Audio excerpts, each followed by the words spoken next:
Ito po.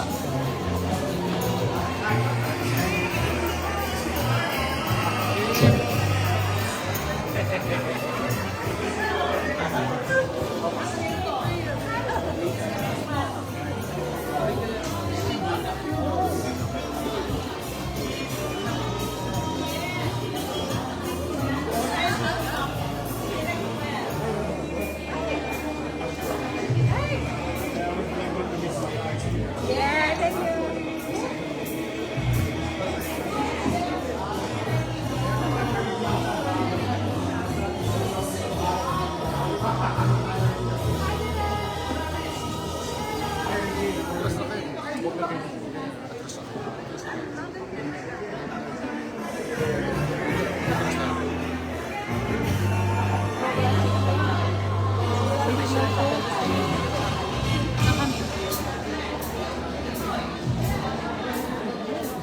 Sige, sige ako.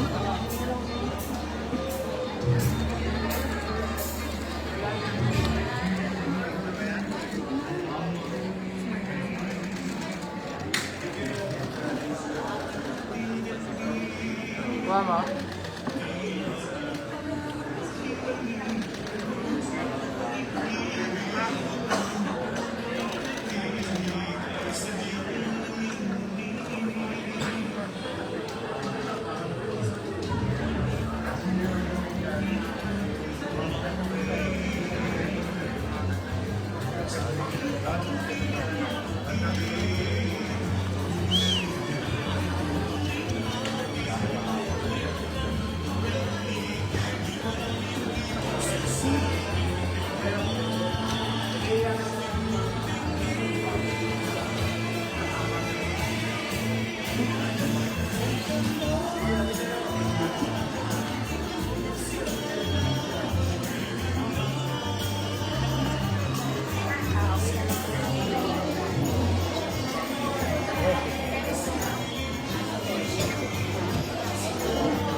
Good afternoon everyone. Magandang hapon po sa inyong lahat, sa ating mga bisita ngayong hapon mula sa media, sa ating friends from sponsors and our vloggers. Marami pong salamat and our distinguished guests for being here this afternoon at the Manila City Hall, and welcome to the vibrant city of Manila where the streets come alive with energy, passion, and runners from all over the world. Before we start, pwede muna maghiyawan tayo. Ipakita natin ang energy natin dito sa Manila. Sabay-sabay sa... Marami pong salamat. Today, ngayong araw po, we gather in celebration of music, movement, and community for one unforgettable event. This is the 2026 AIA Rock and Roll Running Series Manila, presented by ASICS.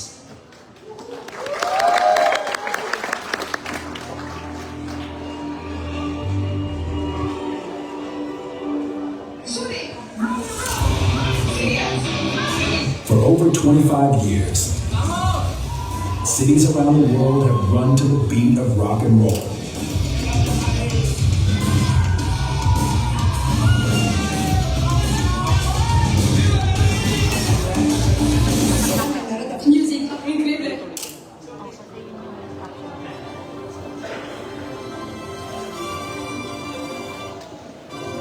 And in 2022, Manila Manila came back to life.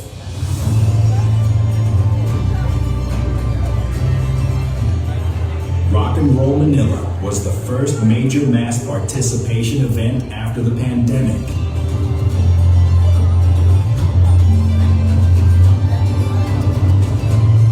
A city running together again.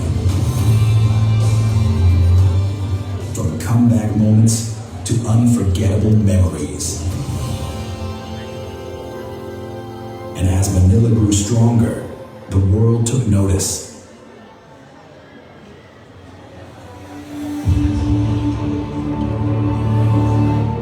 Miles that tested us. Medals that inspired us. Music that moved us. Memories that stayed with us. And a city that brought us together.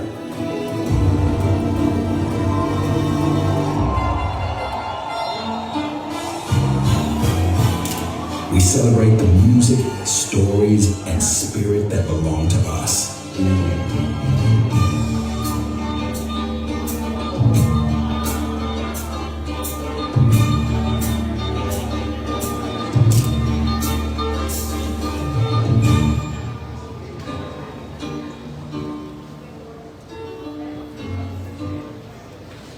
Good afternoon, and now please welcome your host from TV5, Mr. Andre Felix! Ang galing ng voiceover, palapan natin, ako din po pala yun. Wow, I see a lot of familiar faces this afternoon, and I love the energy. Ang ganda ng ating enerhiya dito sa Manila, no? Isang sigaw ulit, isang, ano ba sinisigaw natin dito sa Manila? Yorme, Vice Mayor, ano ba? God first! Sabay-sabay natin. 1, 2, 3! Pwede ba mas mabuhay pa doon? 1, 2, 3!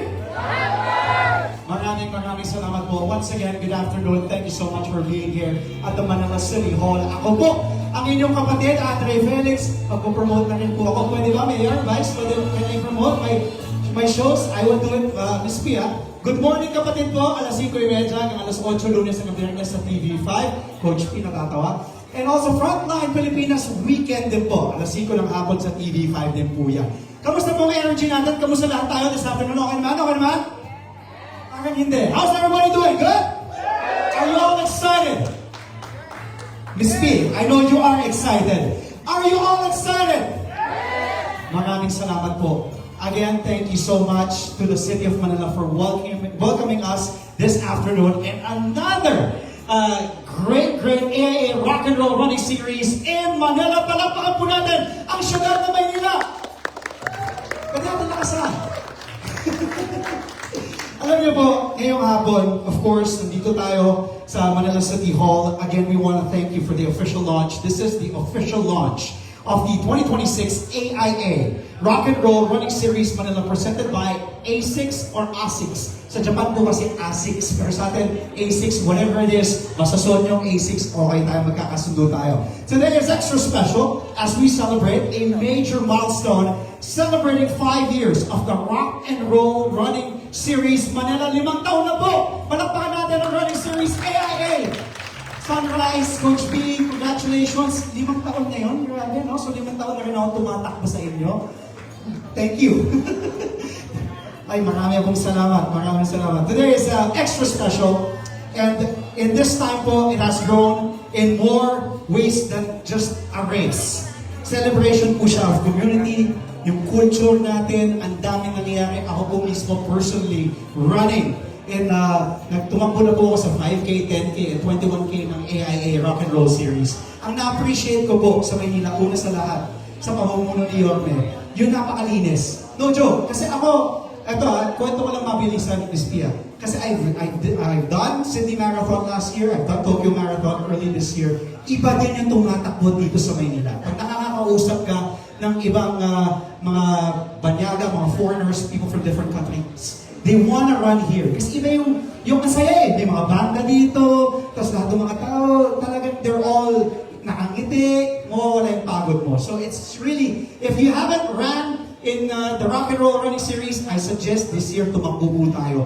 Dahil ibang klaseng experience siya of music, movement, shared experience, iconic streets of Manila, saan ka pa? Sa Intramuros, Dadaka, Rojas Boulevard, Panalo, makikita mo yung museum, yung City Hall, lahat madadaanan niyo po dito sa Maynila. And at the heart of this journey are the runners, the communities, and the partners who have helped shape Rock and Roll Manila from its very first year to what it is today. Ang laki na talaga, nakita ko po mismo, personally, yung growth ng AIA Rock and Roll Running Series. Palakpak po natin. Sunrise events, lahat ng bumubuo, the people you don't see, sila po talaga yung masipag. Walang tulugan niya mga yan. Totoo. And because music has always been part of the rock and roll experience this year, eto po, we proudly shine the spotlight on original Filipino music. Not just as a genre, but as a sound that deeply ingrained.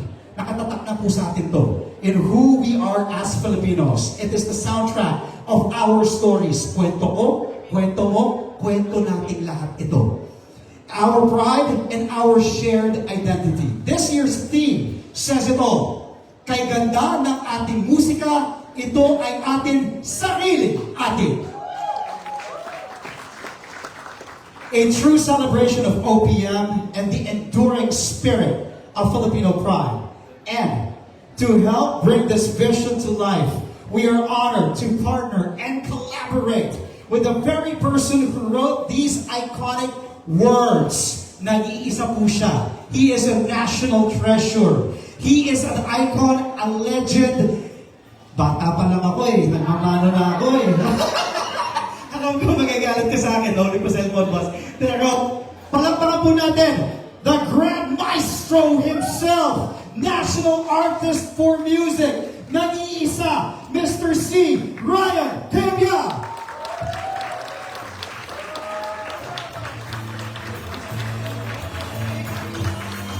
Alam niyo po, nung bata ako, gusto ko maging part ng yung singer, si Mr. C. Walang nangyari. Wala eh. Na-reject tayo eh. Magandang ka, Andre, hindi ka pang hindi ka pang kantahan, pang balita ka, pang host ka.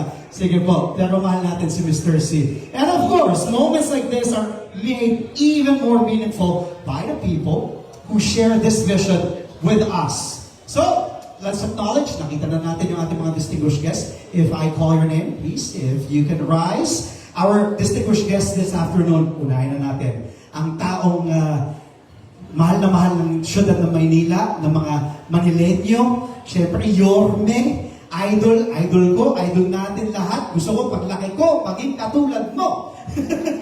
Palakpakan po natin from the City of Manila Honorable Mayor Francisco Isko Yorme Moreno Tomagoso. Acknowledge mo muna mamaya ng speech, Mayor. Gusto mo na masalita? Isa-isay natin. Gusto mo, diretso na? O, diretso na natin. Sige, tinawag na kita eh. Yorme, bibless din ako sa'yo. Pwede ba natin kunin ninong sa kasal? Maganda yun. Okay po, palakpakan po natin. Yorme. Daming tinira. Energy drink. I'm really excited with our host because giving good vibes and energy to the upcoming event in the city of Manila. But before I continue, I'd like to recognize our able, beautiful, talented Vice Mayor Chiri Asase. Kayo po'y binabati ko at malugod na wini-welcome sa lungsod ng Maynila. And especially, Manila, ang daming istorya. In fact, marami atang mga naging national artists started, if not based, started in Manila.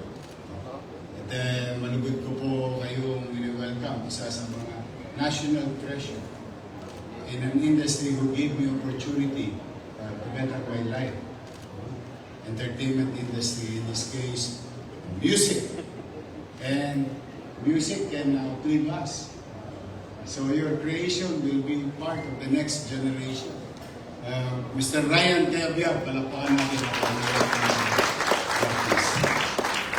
Si Geneva naman, ito, ang pamilya nito, taga Maynila.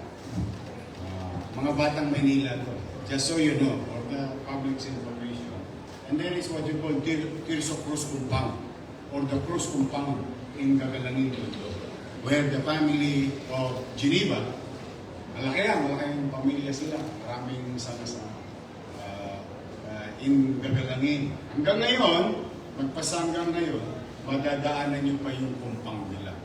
Miss Geneva Cruz, and equally talented Regine Tolentino.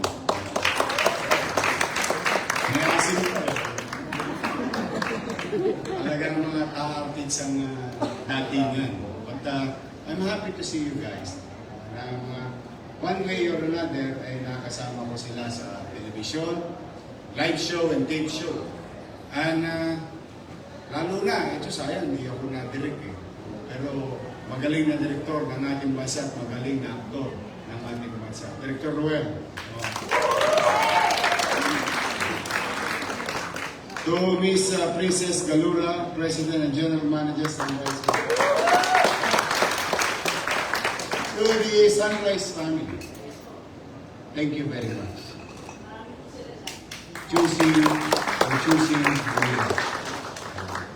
At sa iyong mga kasamahan, pinagpapasalamat ko on behalf of the people of Manila. And I'm happy that ASICS, how you pronounce it, is supporting the event. And AIA, yan ay mga taga-AIA, ASICS, basta maganda ASICS. Iyon. But thank you very much. Sa lahat sa inyo, sa Sunrise, maraming salamat. At sa lahat ng mga hindi ko binabati ko po kayo. Again, we would like to welcome you to the city of Manila.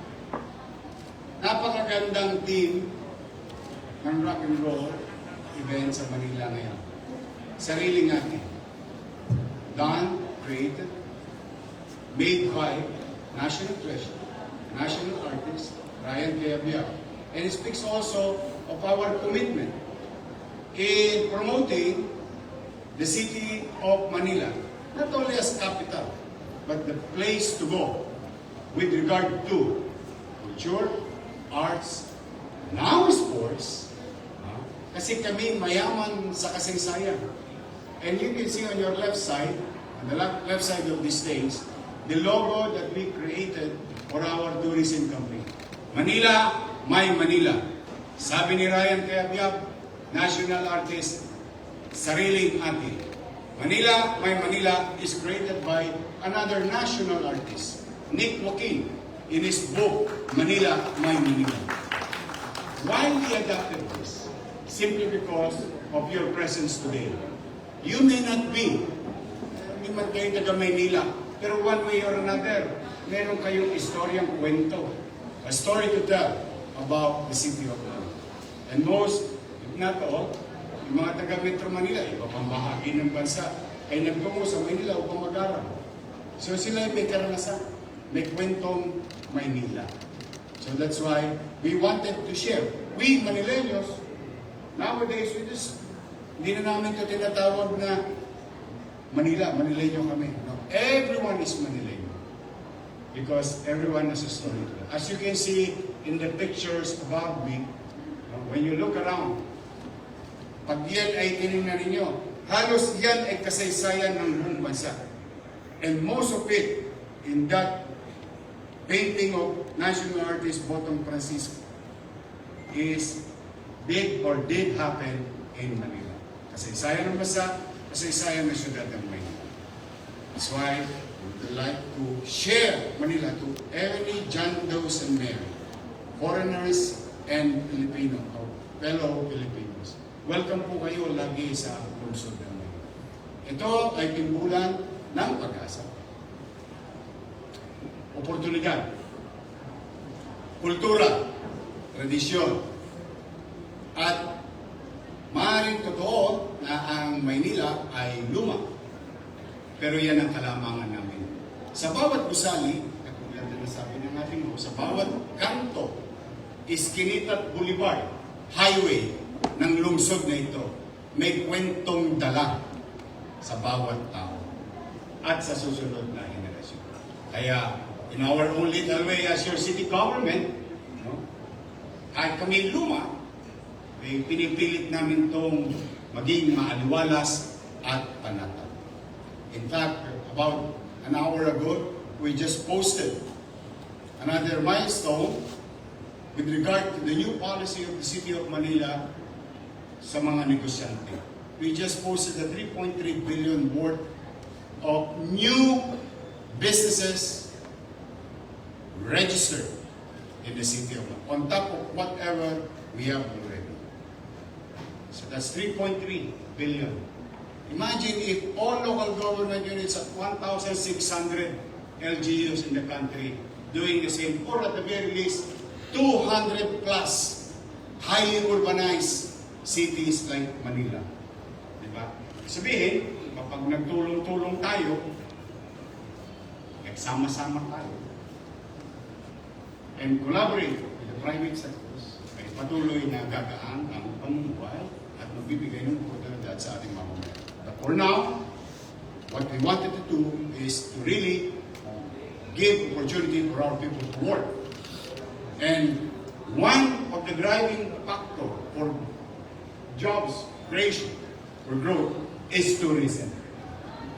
There is science on it. Lahat na ng ekonomista will agree with us. In every tourist that we create, that will visit Manila, domestic or foreign, it creates opportunity or jobs to our fellow Manileños. Kaya masigasig po committed buong kababaang loob na kayo'y malugod naming tinatanggap sa aming lungsod. At pumasa kayo, gusto ninyo, linggo-linggo na kayo tumakbo rito sa Maynila, magsawa kayo. As long as you bring business, you bring opportunity, and showcase the history, culture, tradition of our city. Now, let me add, pagkayari ba, sana sa iba pang bagay ay makasama namin kayo. Marami pa kaming may aalay, we can offer to the people. And for the meantime, I would like to our sponsors, to our participants, to everyone, thank each and every one of you for doing this and believing again in Manila. Magandang hapon sa inyong lahat at pagpalain nawa kayo ng Rome. Manila! Thank you.